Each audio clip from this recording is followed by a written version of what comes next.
معمولاً همیشه یک جنگ درونی داخل ذهن افراد اتفاق میفته که آیا من جذاب هستم یا جذاب نیستم. خب شما معمولاً جذابتر از اون چیزی هستید که فکر میکنید. حالا توی این ویدیو 5 تا نشونه بهتون میگیم که اگر اینا رو دیدین شما جذاب هستید. 1. مردم غالباً متوجه ورود شما میشن. اگر به یک مهمونی رفتید و دیدید که دیگران به شما نگاه میکنن، به این معنیه که مردم دست کم متوجه حضور شما میشن و مهم نیست که کسی برای شروع یک گفتگو به سراغ شما بیاد یا نه. 2.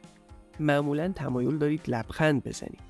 خلق و خوی مثبت به خودی خود جذابه و اگه دوست دارید لبخند بزنید و قادرین از لحظه لذت ببرین، مطمئن باشید که جنس مخالف واقعاً به شما علاقه‌مند. 3. خودتونید. شما هیچ تلاشی برای شبیه شدن به دیگران ندارید و از ظاهری که اکنون دارین خوشتون میاد.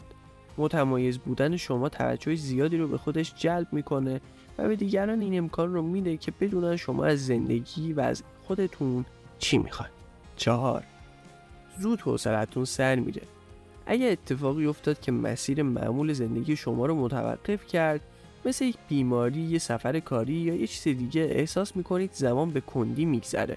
شما به برقراری ارتباط با افراد زیاد، قرار ملاقات و دیدن دوستاتون عادت دارید و حتی اگر از تنهایی لذت میبرید، انزوای اجباری شما رو آزار میده. 5.